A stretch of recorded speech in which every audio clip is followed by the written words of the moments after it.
mayroon silang mga pantapal. 'Di ba? Tulad nga ng sinabi ko kanina, hinihingi na ng taong bayan na may makulong ngayong Pasko na hindi nangyari, na ngayong New Year hindi rin nangyari. But itong may dalawang, sa tingin ko, ang ipipilitin nilang makulong ngayon. Etong si Senator Bong Revilla at saka si Senator Villanueva. Pipilitin nilang makulong yan para pagtakpan yung kakulangan, yung kahinaan nila na ipakulong si Romualdez at si Zaldico.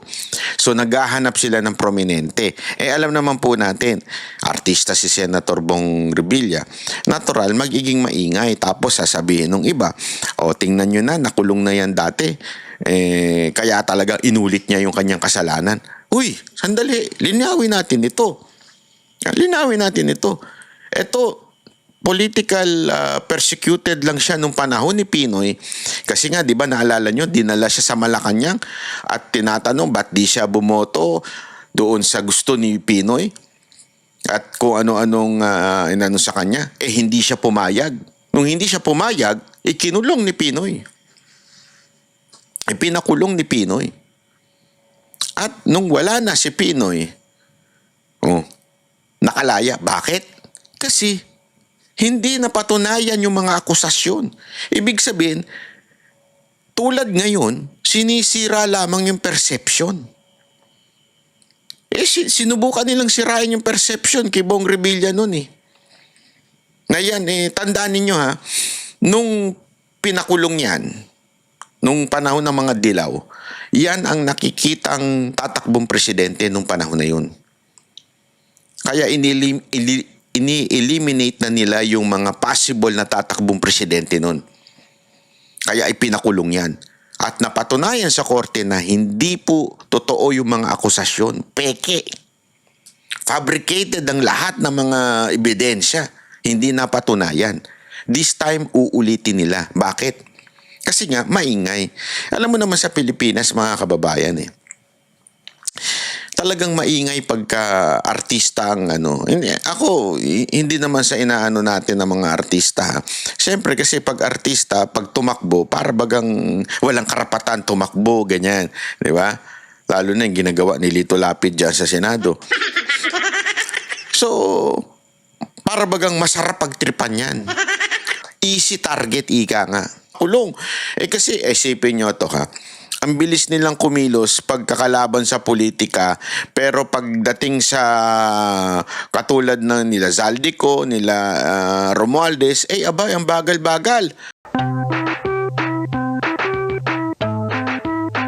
Sa panahon natin, mainit na mainit pa. As in, mainit na kape na revelasyon ni Chavit Singson at kung ano-ano mga binitawan. At yung ikinulong nila na si retired General Pokis. Naku po, alam mo, ang dami yung nagaganap Kasi simula pa lang at meron pang mangyayari. Ito, abangan nyo ito Pakinig kayo na mabuti, abangan nyo. Dahil nga, alam naman po natin nung Disyembre, kahit kayo ay busy sa inyong mga Christmas party, Christmas holiday, vacation, marami ang nadismaya. Ang buong Pilipino ay nadismaya dahil sabi ni Marcos, may makukulong pero walang ni isang nakulong. Pero syempre, yung mga bayaran niyang vlogger ang sinasabi, di ba si Diskaya naman nakulong? Ayan, tanga-tanga nila. Ang sinasabi nating gustong makulong ay hindi yung mga private person. Ang gusto nating makulong ay yung mga politiko. At lalong-lalo na yung kanyang pinsan ang gusto nating makulong. At syempre si Zaldico gusto rin natin niya makulong. Hindi ibig sabihin nagsalita na siya, ligtas na siya. Gusto din natin niya makulong. Kasi isipin nyo ito ang bilis nilang kumilos pagkakalaban sa politika, pero pagdating sa katulad ng nila Zaldico, nila Romualdez, abay, ang bagal-bagal. Di ba ho? Yun ang gusto natin makulong. Kaya nga maraming na-frustrate nitong Disyembre, tapos may nag-usog pa Hindi, Pasko na. Sa bagong taon na, sabi ko naman pagalaw ng pagalaw. Tapos na yung bagong taon, mga kababayan, at wala pa rin pong nakukulong. Abay, may ibig sabihin na po nun. Talagang ang mga Pilipino ay nalungkot dahil sandali, tangina, tinatarantado mo talaga kami. Yeah? Binudol mo na nga kami noong 2022. Bubuduli mo na naman kami ngayon. Binudol mo na nga kami sa 20 pesos na bigas. Ngayon, bubuduli mo na naman kami. Na kayo may makukulong, walang nakulong. Kaya nga, mga kababayan, meron akong nabalitaan. Pag-uusapan natin yan, unya-unya. May nabalitaan ako na may dalawang ikukulong na senador. Na may dalawang parabagang panakipbutas. Para mawala doon sa issue na wala siyang naikulong. Merong ipakukulong na dalawang senador. Mamaya pag-uusapan natin yan. Pero ang unang nakulong, ngayon, nakulong nung kahapon. Walang iba kung hindi ang isang nagpoprotesta laban sa korupsyon. Yung pang nakulong, nakutang yun ang... Doon ka talaga mabibwisit sa bayan natin, no? Mantakin mo, kung sino pa yung lumalaban sa korupsyon, siya pa yung nakulong. Yung mga korap, abay malaya. Yung mga korap ay masayang nagdidiwang ng kanilang Pasko at bagong taon sa iba't ibang bansa. Di ba? No, hindi, sa totoo lang hindi na nga natin alam kung asa na nga ba to si Romualdez. O si Zaldico, hindi. Sabi nila, kanselado na yung passport na yan, makakauwi na yan. Kung ano-ano sinasabi, mahuhuli na yan, ma-Interpol na yan. Di ba yung paulit-ulit na sinasabi? May nangyari ba? Wala pa rin. Ako po. At ang nakulong, walang iba kung hindi lumalaban sa korupsyon. Walang iba kung hindi si retired General Pocis. Buti na lang at na kapag bail siya, na nabayaran niya po yung nakapagpiyansa siya para makalaya po siya. Kasi sa totoo lang, ako nung tinitignan ko at yung inaaral ko yung mga sinabi niya, parang wala naman ako nakitang mas malala pa doon sa sinasabi ng mga makakaliwang terorista. Kasi lagi lang naman niya sinasabi, dapat maging transparent at nagagalit na ang taong bayan, pero wala ho siyang ginawang panggugulo. As a matter of fact, di ba sinabi ko nga sa video ko kahapon, habang tayo ay nasa park dito sa Tokyo, sabi ko doon mas malala pa nga yung mga makakaliwang grupo ng mga komunista, terorista. Pag sila nagsalita, talagang ibagsak, di ba? Ganun sila Etong grupo ni General Pocis, wala akong ganyang klaseng pagsasalita. As a matter of fact, ingat na ingat po yung grupo na yan.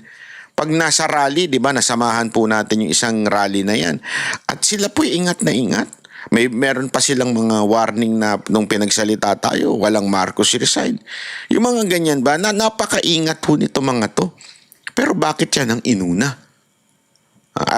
Alam mo, iba't ibang teorya ang bumabalot diyan sa pagpauna na ikulong itong si General Pocis. Alam niyo kung bakit? Isa ho diyan ay talagang winawarningan niya nito ni Marcos. Winawarningan niya na kung sino man ang magtatangkang paalisin ako sa posisyon, kasunod ng pagpaalis doon sa presidente ng Venezuela, kung sino man ang magpapaalis sa aking posisyon, sisiguraduhin ko merong maikukulong.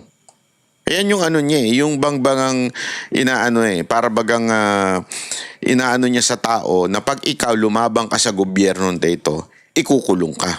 Kahit ba sabihin nating may bail. Kasi sa totoo lang, hindi importante sa kanila kung magiging guilty ka ba, hahatulan ka ba ng husgado na guilty. Ang importante sa kanila, matakot ka. Takutin ka para hindi na ikaw magsalita.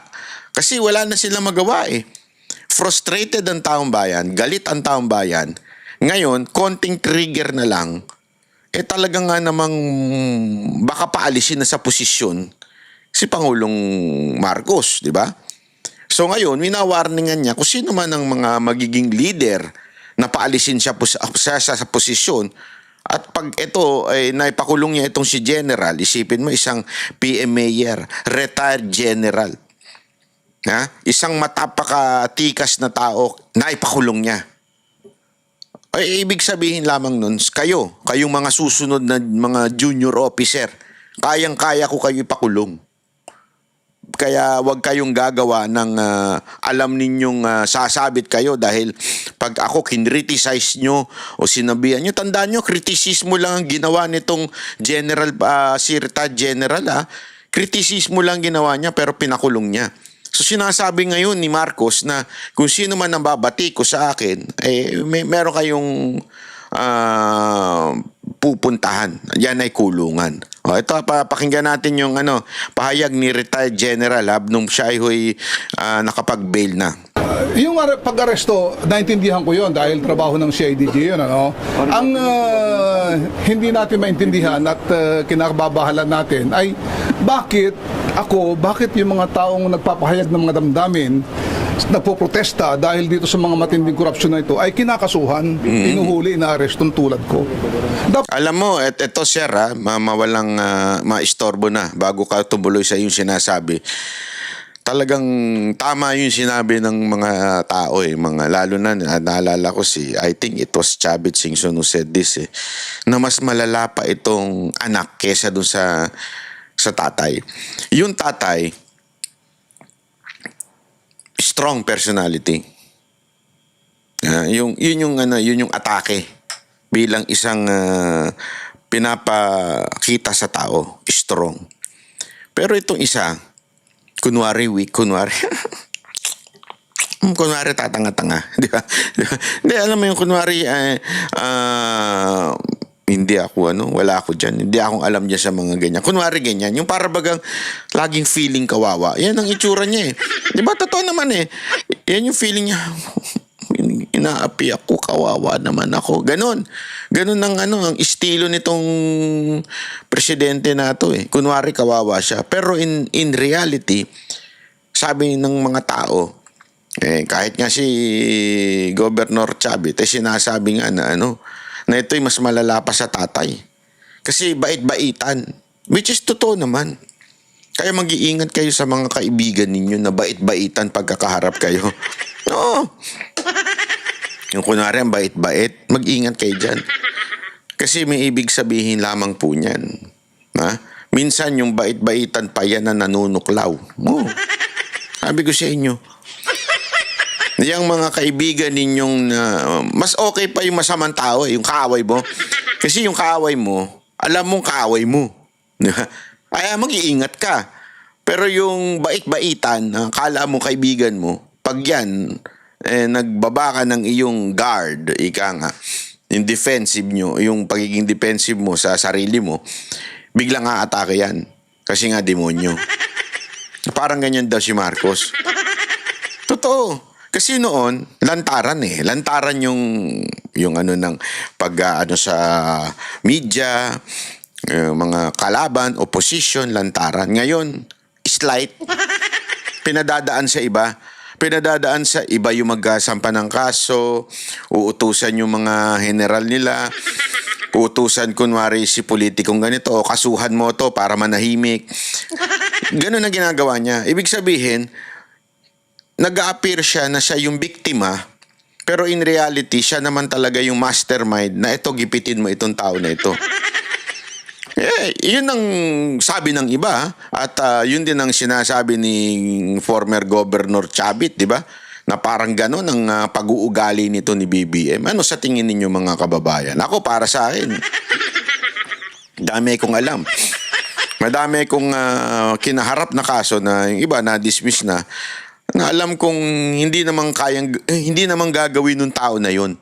Alam kong napag-utusan lang. Kasi nga, hindi natin tinanggap yung kanilang alok. Tandaan ninyo hindi lang ako nagsasalita pero napakaraming mantakin. Hindi naman sa pagmamayabang. Hindi ako sa nagyayabang. Ito po ayoko ito. Ayokong dinadrag o yung bang inaangat ng sariling bangko. Pero siguro naman kahit papaano yung naaabot ng ating channel sa YouTube talagang umaabot hanggang kataas-taasan. Kaya nga ho, may mga nagtangka, di ba? Nasabi ko na sa inyo yan. Ilang beses ako tinangkaan na tapalan ng pera.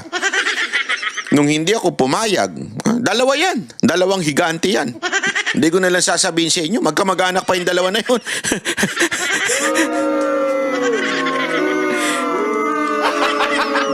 Yung dalawang magkamag-anak na yun, sinusubukan, tigkakalahating milyon. Kada buwan ho ito, ha. Ang sarap na sana ng buhay ko nun. Diba? Mantakin mo, kada buwan. Di may, kukuyakoy na lang ako. May 1 milyon na ako, kada buwan. Diba, ang dami ko na mabibiling motor nun. Ang dami ko na mabibiling Dior. Diba? Pero, hindi tayo pumayag. Ngayon, kinasuhan tayo, kaliwat kanan. Kung kani-kanino pinadadaan. Ano ibig ko lang sabihin? Ganun ho pag-uugali itong mga demonyon to tulad nito, since sedition inciting to sedition ng kanyang kaso, kaya na-serban siya ng warrant. Yun ho ang totoo dyan, kaya siya nakulong. Nadakip siya. At ang kinakasuhan, na-aresto yung mga taong nagnakaw ng bilyon-bilyon, yung mga kumuha ng pera na instead sana sa mga flood control para mawalang baha.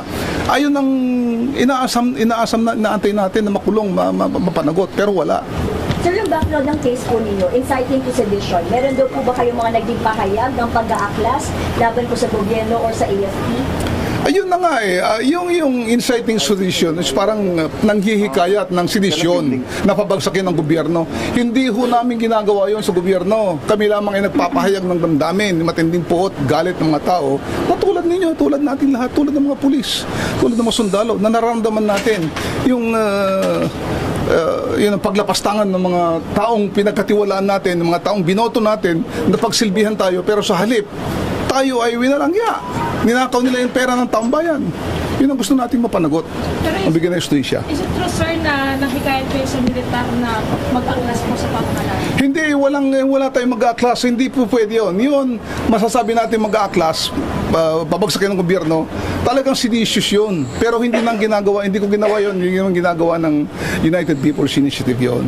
Pero General, ano daw po yung naging context? Bakit po kayo kinasuhan ng inciting to sedition? Yung sinasabi nila, yung mga post ko raw na destabilization, ng gugulo sa gobyerno, mga ganon. Pero wala naman yung talagang mag-aklas, labanan ng gobyerno, papagsakin, wala naman ganon.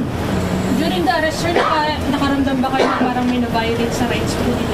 Hindi naman dahil of course binasahan ako ng Miranda rights pag aresto sa akin sa airport, sa terminal, binasahan ako ng CIDG ng aking mga karapatan.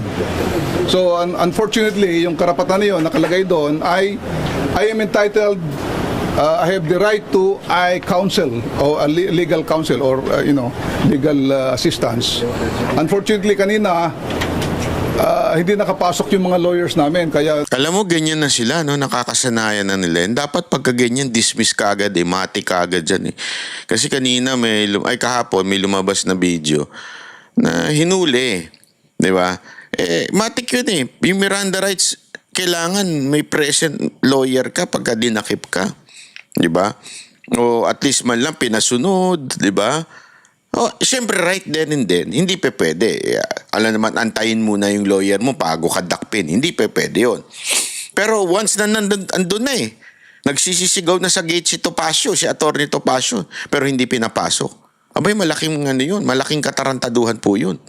Bakit hindi ho pinapasok? Di ba? Naandun ni abogado mo. Pwede kung kailangan isa kay sa mobile, si Atty. Topacio, at kung papayag naman siya, edi sumakay siya. Pero binigyan niyo sana ng choice. Alam niyo kasi kung ba't hindi hinayaan yun. Kasi nga, gustong, yung takot, yun yung gusto nilang mangyari dito sa tao. Siguro, na-underestimate nila si General Pocis dahil PMA ito Hindi naman ito ordinary. Sorry hindi naman po siya nanlalait tayo ng kapwa ng mga other uniform personnel. Hindi ito ordinaryong nag-aral lang ng criminology. Hindi ito ganun. Ito po ay PMA. Nag-training po ito ng malupit. At sanay ho yan sa panguusig. Mantakin mo. Pero bakit ganun? Kasi nga gusto nila magkaroon ng takot not only to him, but to the entire group and to the people who's talking against the government. Including the vloggers. Di ba? Eh kasi yan yung yan yung kanilang sige lang, kasuhan nyo ng kasuhan para maubos ang pera, matakot, lahat. Ganun ang gagawin nila eh. Mga animal at demonyo talaga yung mga nasa gobyerno ngayon. Nagkaroon ng konting commotion doon. Gusto sana ng lawyers namin na makausap ako kasi hiniwalay yung pag-aresto sa akin, wala yung mga lawyers doon. Yun lang naman ang nag-issue doon. No, yun ang nangyari ho dyan. At nako. Alam mo, ito gusto ko lang itong importante kasi itong maintindihan natin itong revelasyon ni Governor Chavit, di ba? Na yung favorite contractor ni Marcos, lumobo ang proyekto. Ito yung hindi ko magets eh. Tama si retired General Pocis. Ito yung mga matitindi yung ginawa. Bakit hindi ito yung kasuhan? Hindi ito yung ipakulong. Pero ang ipapakulong mo yung bumabatikos.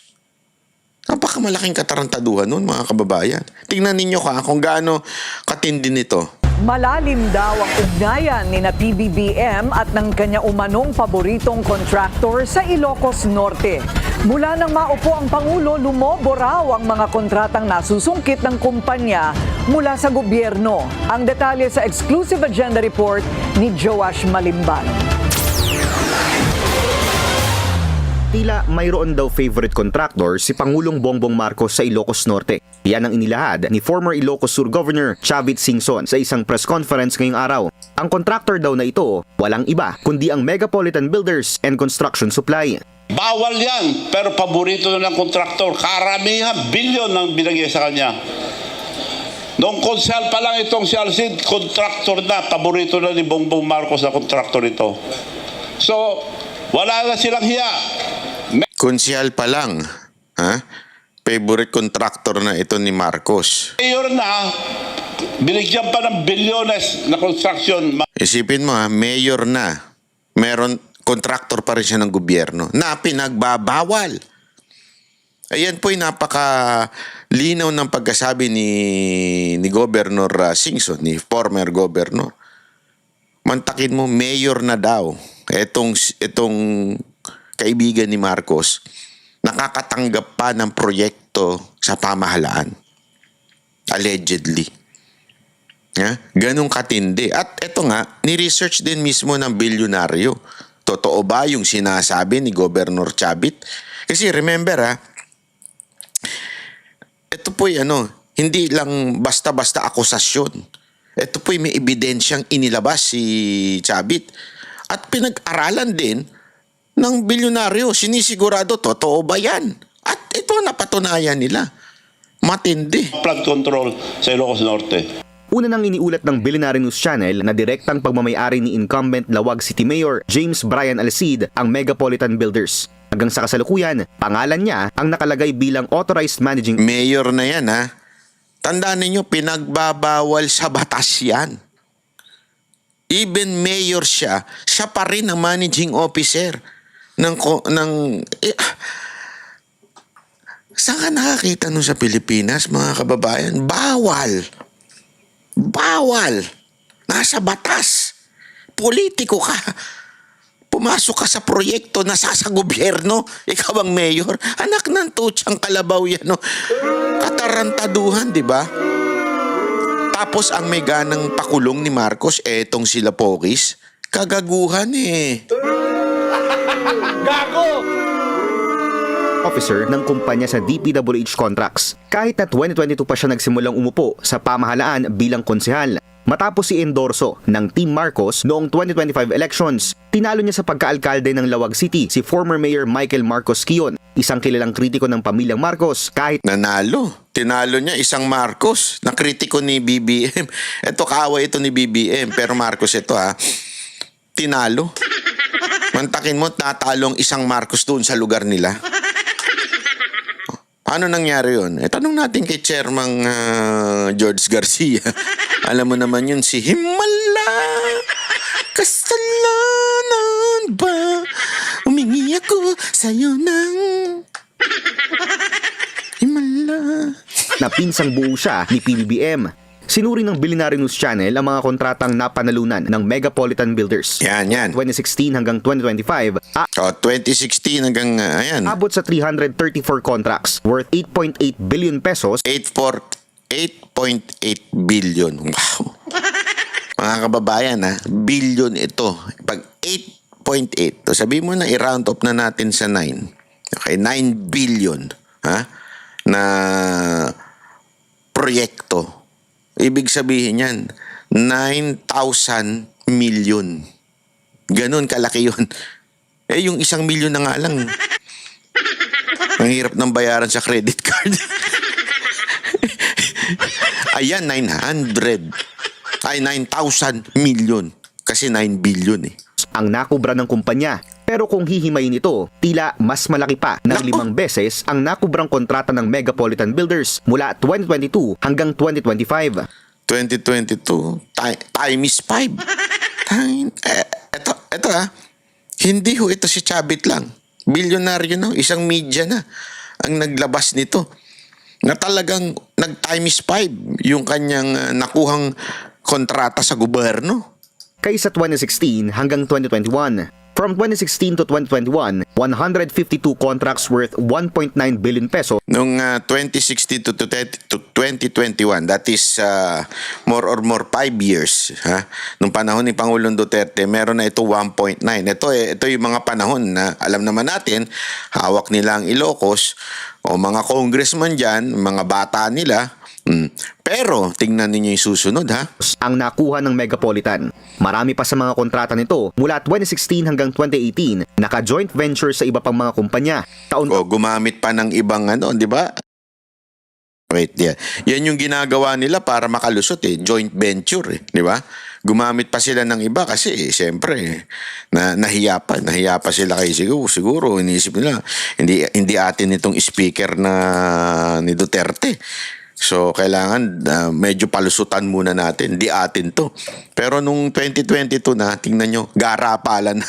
Hindi aabot sa 500 million pesos worth of contracts ang napananalunan ng kumpanya sa mga taong ito. Pero pagputok ng 2022, kasabay ng pagiging konsehal ni Alcid at pag-upo bilang Pangulo ni PBBM, biglang umakyat sa 917 million pesos ang presyo ng mga kontratang nakuha ng Megapolitan Builders. Pagsapit ng 2023, dumoble ito sa 2 billion pesos. 2 billion. Dumoble na.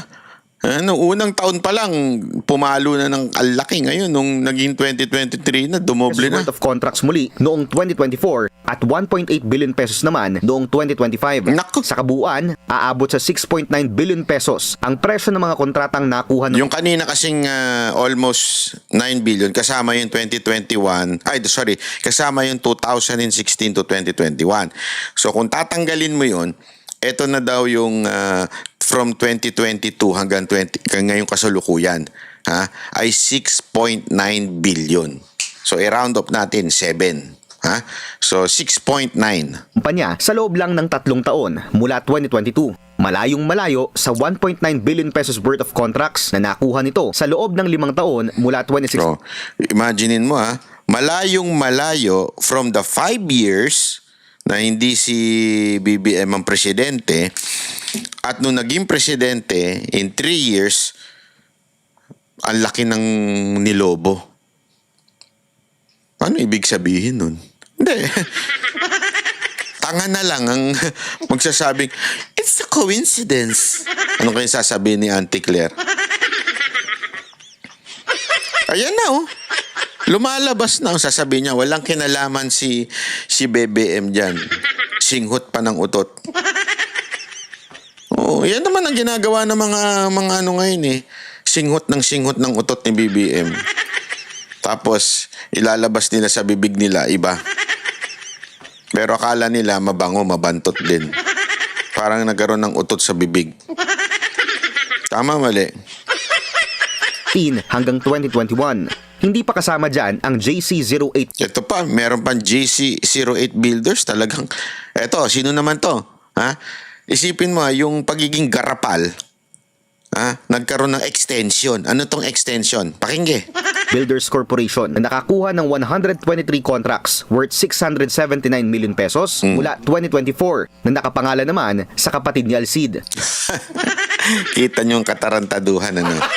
Gago! Nag-extend. Para bagang sinabi, dagdagan pa natin. Ikaw na may-ari nito isang kumpanya na to. Dinoble yung kumpanya para doblede yung kikitain, di ba? Ganun katindi ang ginagawa nitong mga to. Again, hindi po ako nagsabi niyan. Hindi po ako nag-akusa niyan. Nag-akusa po niyan si Chavit Singson. At ito naman, report ng bilyonaryo. Tayo po ay nire-report lang. Nire-reactionan lang natin yung sinabi ni Governor Singson at itong bilyonaryo na matindi talaga. Imagine ninyo mga kababayan, ito ay may ebidensya. Asa na yung mga quote-unquote na anti-corruption kuno na mga kakampwet at mga teroristang makakaliwa? Asa na kayo? Ito, ang linaw pa siya malinaw. Huwag na kayo magtitingin kung saan-saan. Pupunta na naman kayo Davao. Yung mga mga makakaliwang terorista, laging sa Davao nakatingin. Ayaw tumingin sa taas, lagi nakatingin sa baba.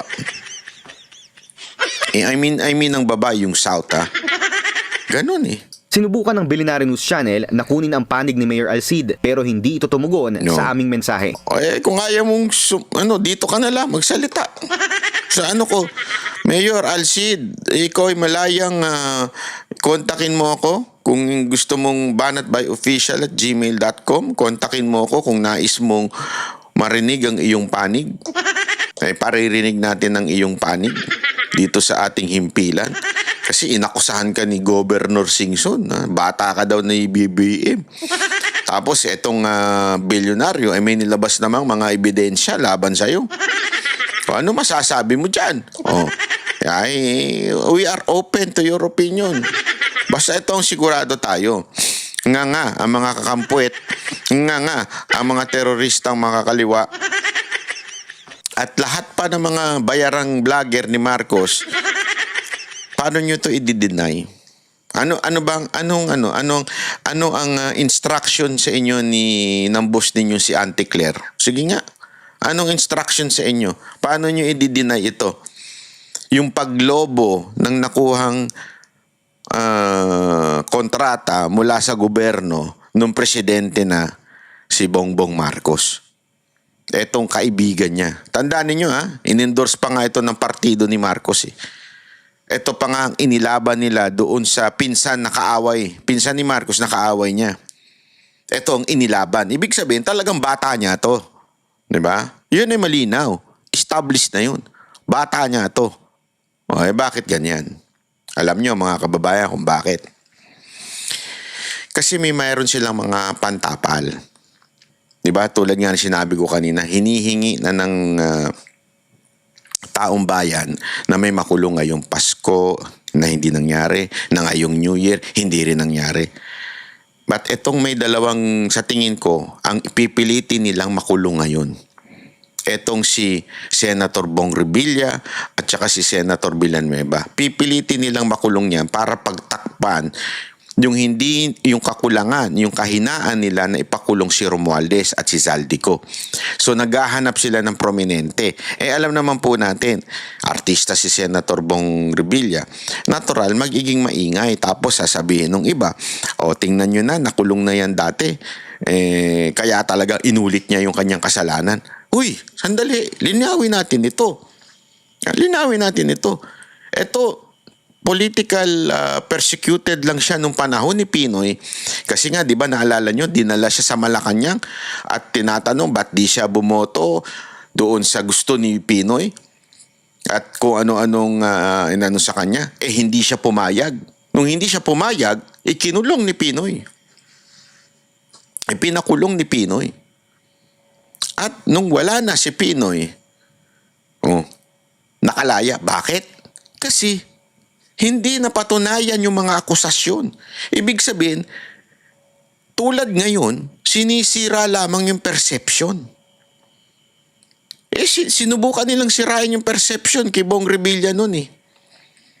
Ngayon, tandaan ninyo ha, nung pinakulong yan, nung panahon ng mga dilaw, yan ang nakikitang tatakbong presidente nung panahon na yun. Kaya ini-eliminate na nila yung mga possible na tatakbong presidente nun. Kaya ipinakulong yan. At napatunayan sa korte na hindi po totoo yung mga akusasyon. Peke. Fabricated ang lahat ng mga ebidensya. Hindi napatunayan. This time, uulitin nila. Bakit? Kasi nga, maingay. Alam mo naman sa Pilipinas, mga kababayan talagang maingay pagka artista ang Ako, hindi naman sa inaano natin ng mga artista. Siyempre kasi pag artista, pag tumakbo, para bagang walang karapatan tumakbo, ganyan. Di ba? Lalo na yung ginagawa ni Lito Lapid dyan sa Senado. So, para bagang masarap pagtripan yan. Easy target, ika nga. Di ba? Easy target si Senator Bong Revilla. And it will create so much noise. Not only in the Philippines, but also in other countries, OFWs. It will create, kasi yan yung mga tipo ng tao na dali mo sa ibang bansa pagkakaguluhan. Hindi katulad nung si Vice Ganda na hindi nakikilala nung isang kay OFW. Eto si Bong Revilla, kilala ho ito kahit saan mo dalhin. Kaya nga, pag ito ang naikulong, iniisip ni Marcos o ng gobyerno niya na tatahimik na pagdating sa pagpapakulong kay Speaker Romualdez, kay dating Speaker Romualdez. Yun ang tingin nila. Diba? Pero hindi na nila maloloko taong bayan. Kasi, eto panoorin nyo itong mga ebidensyang pinresinta nitong nag-aakusa sa kanya. Pakinggan.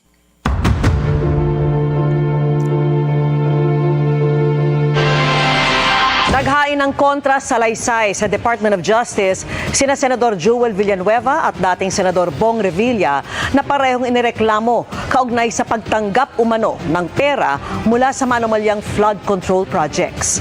Nakatutok si Sandra Aguinaldo. Sa pagpapatuloy ng preliminary investigation sa umano'y maanumalyang flood control projects sa Bulacan, nag-file ng kanilang counter-affidavit sa Department of Justice sina Senador Joel Villanueva at dating Senador Ramon Bong Revilla Jr. Ang National Bureau of Investigation naman na siyang nagsampa ng reklamo sangkaterbang dokumento ang dala sa DOJ. Ayon sa Justice Department, ang preliminary investigation ngayong araw ay patungkol sa mga proyekto sa Bulacan na kinasangkutan din ng kontrakto. Ang ganda ng optics pag maraming daladala. Di ba? Ang daming kaso, ang daming ebidensya. Ganun ang dating yan Pero actually, mga Xerox na lang yan Hindi, totoo.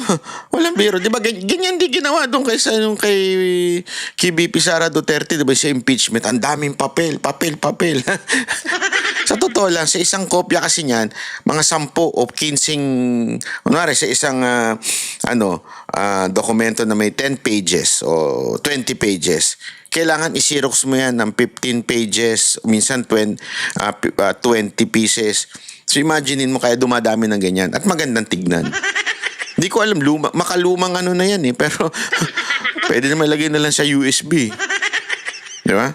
Na Wawaw Builders at Top-Notch Catalyst Builders Inc.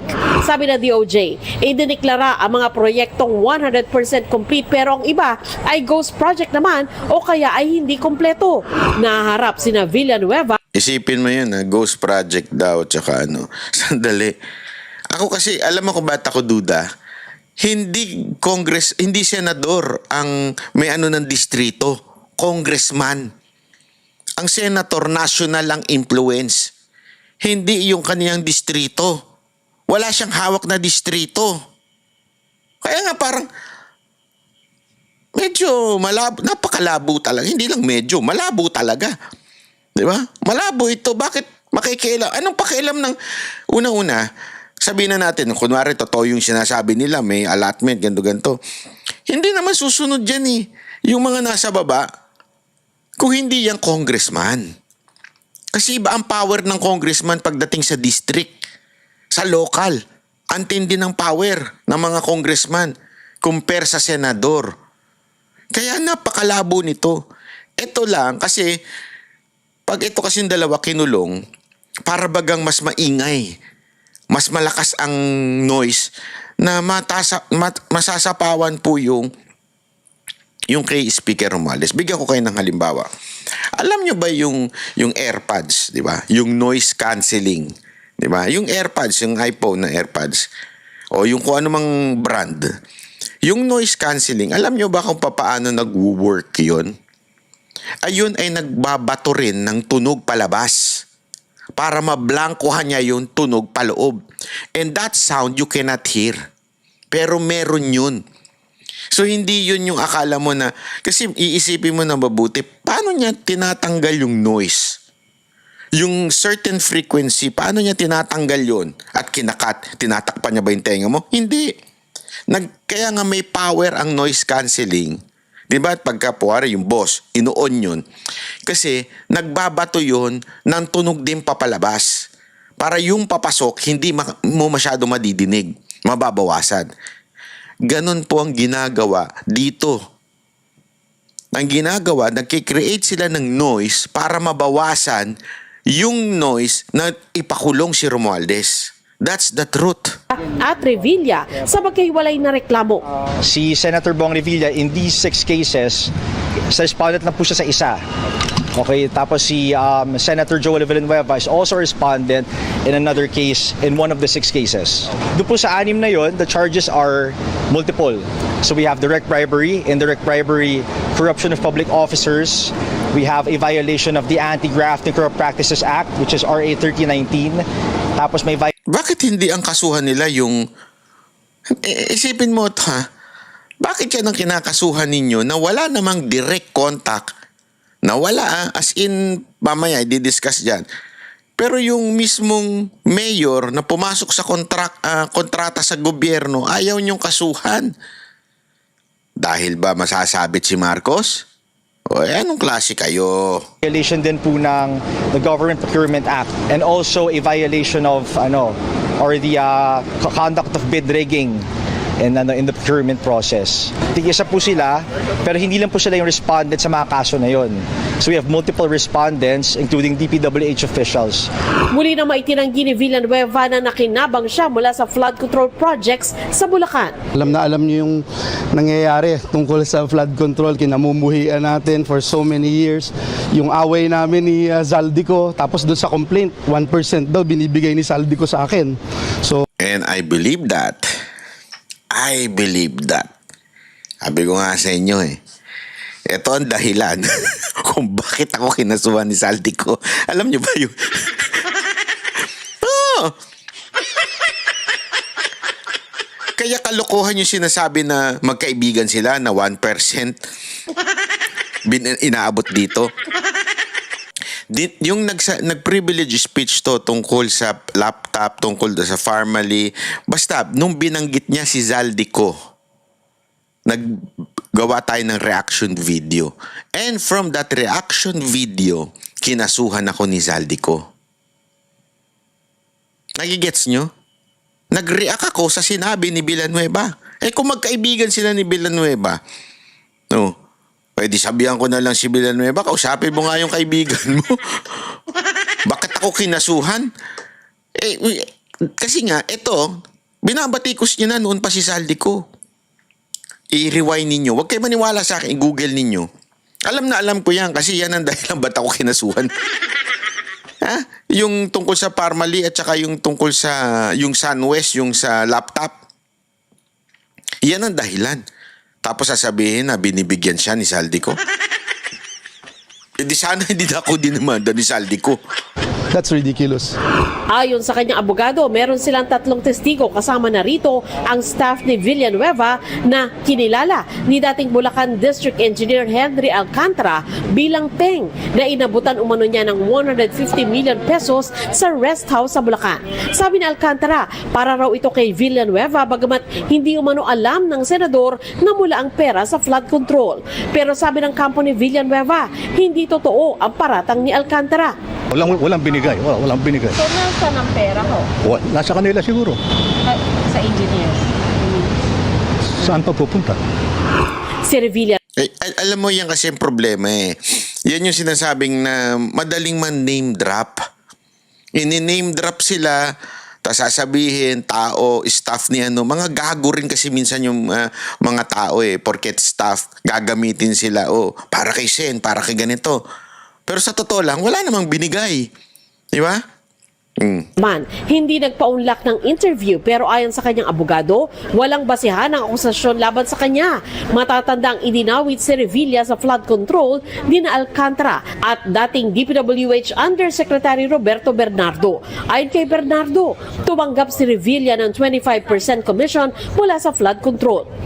Yung mga ganitong complaint na fina-file na walang batayan, para bang final lang, para lang mangharas o mang-abala ng isang individual. So, sa totoo lang, yung mga ganitong complaint, ayon sa batas at sa rules ng evidence, hindi ito dapat paniwalaan. But in the case of Yusek Bernardo, I think we pointed out that he has submitted five affidavits. Ang tingin namin, it was... Alam niyo ba yung 5 affidavit na yan? Pabago-bago. Ilang beses niyang binago yung affidavit niya. Kaya nga sabi na nitong mga abogado ni Revilla, kagaguhan na. Pantakin mo At nung binabago niya, nakita niyo naman sa Senado, di ba? Kanino galing yung papel? Kasi nga, politika sa Cavite ang issue dito. Dahil wala na sa eksena ang mga Remulla sa Cavite. Mahina na sila doon. So para lumakas sila, kailangan maibaba nila yung malakas doon, mga Revilla. So sisiraan nila yung pangalan ng mga Revilla. Hindi na importante kung makonvict o hindi makonvict ito si Revilla, si Senator Bong Revilla. Na importante masira yung pangalan. Kaya nga, pabago-bago yung affidavit nung Bernardo. I mean, kung sure ka, bakit pabago-bago? Ay, nagbabago yung katotohanan. Every time mo makakausap si Remulla. Every time, kasi nung panahon na yung DOJ pa si Remulla. Siya nga may bit-bit lagi, di ba? Pinunayan ni Marcoleta. Siya lagi may bit-bit dito kay Bernardo. Bakit particular si Bernardo? Kasi si Bernardo ang nagdawit kay Revilla. Isipin niyo mabuti, kung kayo ay talagang malalim mag-isip, bakit ang may bit-bit at ang bit-bit lang ni Remulla ay walang iba kundi si Bernardo, yung Yusek Bernardo? Bakit siya lang ang binibit-bit ni Remulla? Di ba? Isipin niyo yun Tapos, pabago-bago. Bakit? And there was an instance na nakita pa sa video, inabot yung kanyang affidavit. Di ba? Halatang halata Trying to really enter the witness protection process. Isa pa yan, And the only way that he can be admitted is actually point to somebody higher.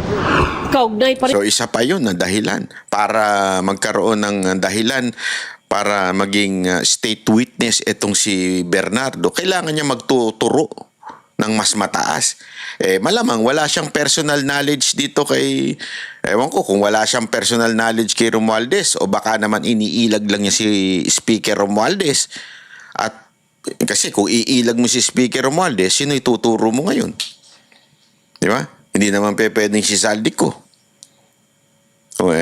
Ano mangyayari? So kailangan magturo ka ng iba. Yun ang sinasabing paliwanag ni attorney. Kaya itinuturo si Senator Bong Revilla. sa flood control issue, inilahat ngayon ng DOJ na gumugulong na rin ang investigasyon nito sa plunder complaint laban kay dating Representative Zaldico. There's an allegation of conspiracy. Of course, the act of plunder could not have been committed by one individual alone. Tagal. Of course, necessarily, may makasama siya dyan. Hiningan namin ng reaksyon ng abogado ni Ko pero wala pa itong tugon. Sandra, Ang tagal, di ba? Yan, dahil sa kapalpakan nila na hindi makulong si Romualdez at hindi makulong si Zaldico, maghahanap sila ng kapalit. Yan yung sinasabi natin, prinsipyo ng AirPods o yung noise cancelling na mga earphone. Kailangan palitan mo yung tunog na nanggagaling sa labas eh. Batuhan mo ng tunog. Ganun. Ayan na nangyayari. So mag-iingay sila through Bong Revilla at saka itong si Villanueva. Maingay yan eh, pag nakulong yan dalawa na yan. Kaya abangan nyo, makukulong yan dalawa. Hindi, eto. Ako sana wag naman kasi napakakawawa naman yung tao kung alam naman natin politically persecuted lamang kasi Cavite issue to eh. Oh.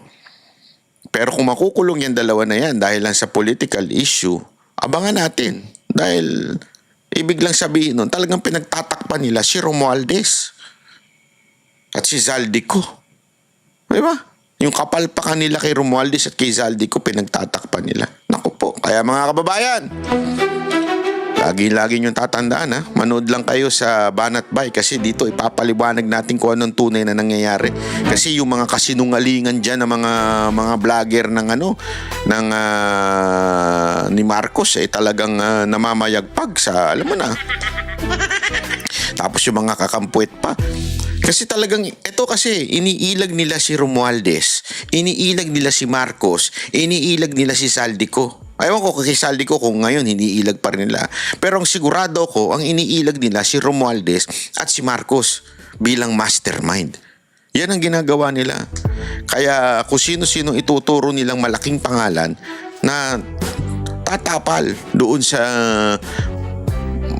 masasabi ba nating pagiging tanga nila o pagiging kahinaan nila dahil hindi nila kayang ipakulong ito mga ito.